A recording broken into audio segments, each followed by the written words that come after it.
Çok şey düşüyor. Bugün hakka, hakikata dil beste olmuş insanlara çok şey düşüyor. Yeniden gönül dünyası itibarıyla bir dirilme düşüyor. Bugüne kadar yaptığı şeyleri bir kirlenme kabul ederek o kirlenmeleri gece kalkıp Rabbisiyle baş başa kalarak gözyaşlarıyla yıkamak düşüyor. Seccadeleri ıslatmakla, başını ıslak seccadelere koymakla o kirleri yıkamak iktiza ediyor. Onu hafife almayın. O gözyaşını hafife almayın. Cehennemin dağlar cesametindeki kıvılcımlarını söndürecek. Kevser de odur. Onun için denmiş, ağlamayan gözden sana sığınırım. Şeytandan sığındığın gibi. Öyle bir fasla yönelme, satım mailinde, yolların ortasında tercih etme durumunda bulunuyoruz. İsabetli bir tercihte bulunabilecek miyiz, bulunamayacak mıyız? Olduğumuz yerde mi kalacağız, kendimize mi takılacağız? İmmün sistemleri çok zayıf. Bazen bir günlük bir zevk için, bazen hemen kadın erkek birbirine karışmayla hemen çöküveriyor immün sistemi. Gayeyi hayal burada tuz buz oluyor, silinip gidiyor. Bazen büyük bir iş yeri, bazen işte bir başarı, bazen bir paye, bazen bir makam, bazen ellerin şakır şakır vurması, bir tasfik, bir alkış, immün sistemini çökertiyor hemen. Yani bir yönüyle iman zedeleniyor. Ameli salih kurumaya yüz tutuyor. İhlas arada kaynayıp gidiyor. İhsan görülmez oluyor. Aşkı, iştiyaku, likaullah bütün unutuluyor. İmmün sistemi, manevi anatomideki immün sistemi çöküyor. Hazır et, dikkatle bas, batmaktan kork.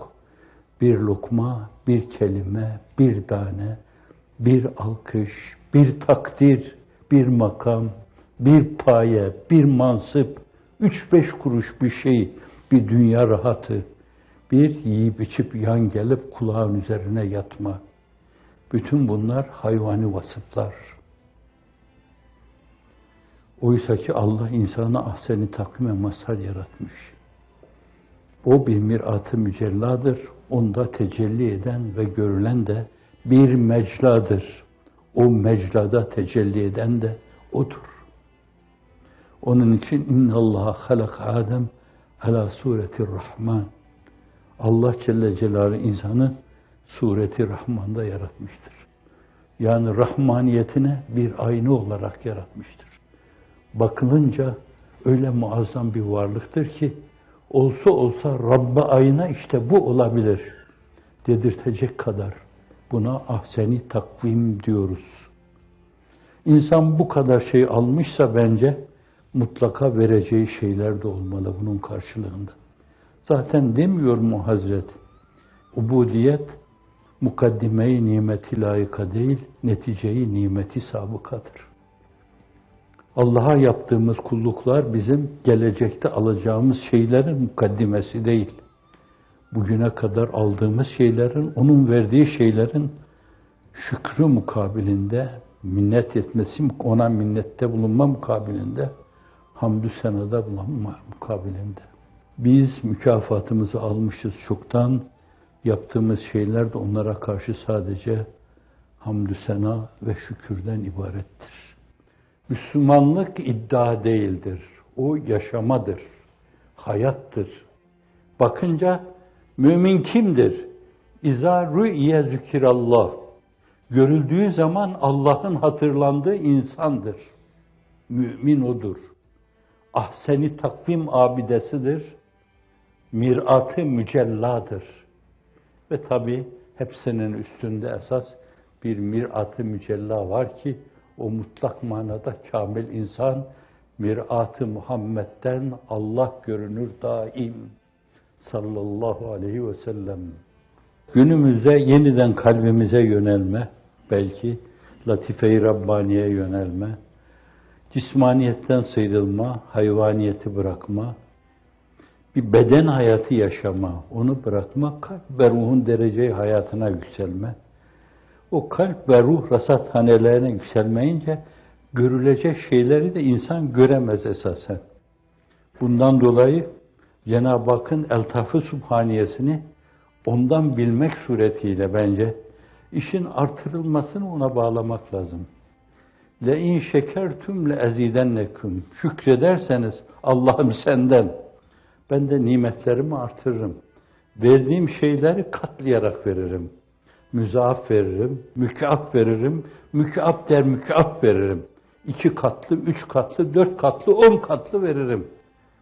Hazineleri zengin. Cenab-ı Hakk'ın hazineleri sizin beklediğiniz şeylerle dolu. Hazreti Cüneyd'e buyurduğu gibi ibadetü taatla dolu. Sizin ibadetü taatınıza Allah'ın ihtiyacı yok. Maksadınız onu hoşnut etmekse şayet kendinizi küçük görün ve amelinizde ihlaslı olun. Yaptığınız her şeyi Allah için yapın. Hazreti Pir'in ifadesiyle Allah için işleyin, Allah için başlayın, Allah için konuşun, Allah için görüşün. Lillah, liveçillah, liecillah rızası dairesinde hareket edin. O zaman ömrünüzün saniyeleri seneler hükmüne geçer. Bakın nasıl bereketli bir kazanç bu. Nasıl birler bin oluyor. Öbür türlü azıcık kendimizden o meseleyi bildiğimiz zaman hiç farkına varmadan bini bir etmiş oluruz. Fakat onu sahibine verirsek ona binlerce hamdü sena olsun. Birer aktör olarak bizi bu mevzuda kendi kader programı çerçevesinde kullandı. Haşa senaryo demiyorum ben. Kader programı içinde kullandı. Kullanana can kurban derseniz şayet Allah o zaman sizin birinizi bin yapar. Zerre kadar kendine bir hisse ayırdığın zaman hiç farkına varmadan Allah'la münasebetlerin açısından binleri bir etmiş olursun. Belki sıfırlamış olursun. Bütünüyle kendinden biliyorsan sıfırlamış olursun. Kendini sıfırladığın zaman Cenab-ı Hakk'ın sana lütfettiği şeyler karşısında o zaman da o sıfırı sol tarafına bir rakam konmuş. Sıfırlar çoğaltılmış, dolayısıyla 10 olmuş, 100 olmuş, bir 3. sıfır konmuşsa 1000 olmuş, bir 4. sıfır konmuşsa 10.000 olmuş. Allah'ın hazineleri geniş. La havle ve la kuvvete illa billah. Kenzum min kunuzil cennet. La havle ve la kuvvete illa billah. Allah'ın havl ve kuvvetinden başka yoktur. Ve işte cennet hazineleri de bunlardır buyuruyor Hazreti Ruhu Seyyidül Enam sallallahu aleyhi ve sellem. Zaten insanı yükselte yükselte esas getirip ona bağlıyoruz.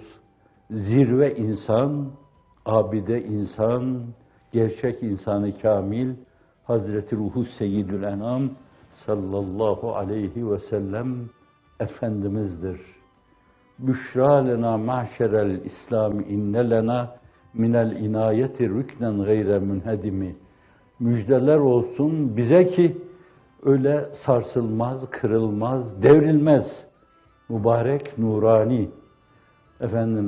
Bir ucu Miraç'ta, ta gökler ötesinde ve bir ayağı da sizin bizim içimizde sağlam, sarsılmayan bir sütuna dayanmışız. Müjdeler olsun bize. Devrilmeyen, kırılmayan bir sütuna dayanmışız. Cenab-ı Hak o sütunun arkasında, o zebercet sütunun arkasında, o insan-ı kamilin arkasında son nefesimize kadar, hatta ondan sonra ahirette de Livaül Hamd isimli sancağı altında haşr-ü neşr eylesin ve onunla beraber cennette Cenab-ı Hakk'ın Eltaf-ı Sübhaniyesine kaşık çalmakla şereflendirsin. Vesselam.